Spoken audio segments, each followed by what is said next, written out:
আজকে আমার দুপুরের আয়োজন পাবদা মাছ দিয়ে হচ্ছে বেগুন, আলু আর হচ্ছে করলা ভাজি হবে আলু দিয়ে।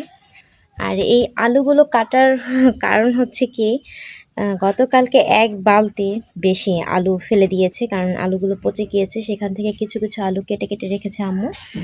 দেখেন আপনারা পাচ্ছেন না, আর আমাদের এখানে আলু পচে যায়, খাওয়ার কেউ নাই এত আলু। আর কোল্ড স্টোরে তো আলুর দাম খুবই কম, বস্তা প্রতি সম্ভবত 150 টাকা। এই পেঁয়াজ কাঁচামরিচ একটু কম নিয়েছি পেঁয়াজ, কারণ আমি অত্যাধিক বেশি খেয়ে ফেলি, তাই আর কি কম নিয়েছি, আরও আছে ভিতরে লুকাইয়া। তো এখানটাতে আমি কাটাকাটি শেষ করে ফেলবো এখনই।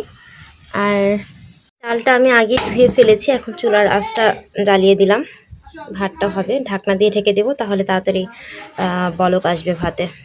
আমার অলমোস্ট কমপ্লিট, রান্না শেষ। এখন এটা গড় দিয়ে ফেলবো। আর এখানটাতে ডাল আমি আগেই ধুয়ে রেখেছি, এখন ডালটা বসিয়ে দেব। চুলার জালটা নিভিয়ে ফেলি। এখন শুধু বলক আসার অপেক্ষা। চলে আসছে। এখন আমি কাঁচা পেঁয়াজ এবং রসুন, কাঁচামরিচ সব দিয়ে দিলাম। এরপরে যা যা উপকরণ দেওয়ার হয় সবটাই দিয়ে দিব। আম্মু সবসময় ডালের ফোড়ঙে এই মশলাটা ইউজ করে, তো আজকে আমিও ডালের ফোড়ঙে এই মশলাটা দিয়ে দিলাম।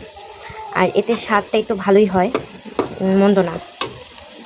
আর আমার অনেকটাই হয়ে আসছে, এখনই আমি ডালের ফোড়ন দিয়ে বাগারটা কমপ্লিট করে ফেলবো। ডাল অলমোস্ট কমপ্লিট হয়ে গিয়েছে। ভাজি বসিয়ে দিলাম, আর যা যা কিছু সব কিছু উপরে দিয়ে দিয়েছি, পেঁয়াজ, কাঁচামরিচ, একটু হলুদের গুঁড়ো আর হচ্ছে লবণ। কারণ তেলে ভাজলাম না কেন, এতে সময়টা একটু বাঁচবে আমার। আর ফারিস্তা কান্না করছে, সে গোসল করবে, ঘুমাবে, তাই। ভাজি আমার কমপ্লিট। আমি একটু আলুর পরিমাণটা বেশি দিয়েছি, আমরা মুন্সিগঞ্জের মানুষ তো, আলু না দিলে তো বেমানান হয়ে যাবে। তো আর আমি আবার তেতো খেতে ভালোবাসি না, তাই আলুর পরিমাণটা একটু বেশি দিয়েছি। এখন পাবদা মাছের তরকারি রান্না করব।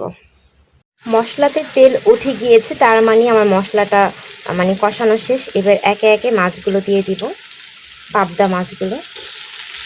আর সাথে আছে আবার শিং মাছ। আমার মেয়ে শিং মাছ খায়, ও সব মাছই খায়, আমি সব মাছ দেওয়ারই চেষ্টা করি। তবে আজকে আম্মু বললো যে শিং মাছ দাও একটা কেটে, এই যে শিং মাছটা দিয়েছি।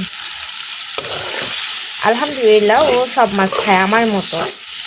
আমি সব মাছ খেতে ভালোবাসি, সব মাছ।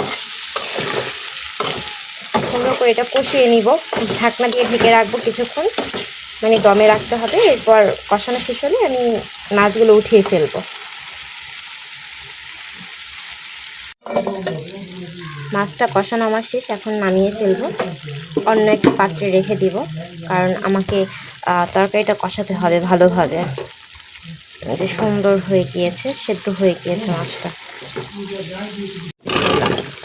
মাছগুলো খুবই সাবধানে উঠিয়ে রেখেছি, এবার তরকারিটা কষিয়ে নেব একটু।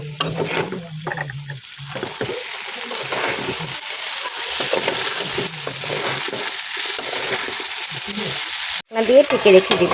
তরকারিতে বলক চলে আসছে, এখন মাছগুলো আমি আস্তে আস্তে ঢেলে দিব, যাতে না ভেঙে যায়। এগুলো আমি সুন্দরভাবে দিয়ে দিয়েছি, একটা মাছও ভেঙে যায়নি, মাশাআল্লাহ। আজকে আমাদের এখানে এত বাতাস, কি বলবো। রান্না শেষ করে এখন সালাদ বানাচ্ছি, টমেটো সালাদ। আজকে সালাদ দিয়ে গরম ভাত দিয়ে খাবো। রান্না অলমোস্ট কমপ্লিট, একেবারে পুরোপুরিভাবে শেষ। এখন আমরা খাবার খেতে বসেছি।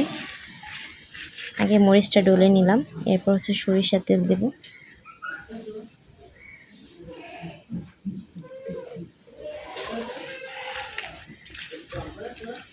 তো আমার ভিডিওটি ভালো লাগলে অবশ্যই সবাই লাইক, কমেন্ট, শেয়ার করে পাশে থাকবেন। আর অবশ্যই বেশি বেশি করে সাপোর্ট করবেন আমাকে।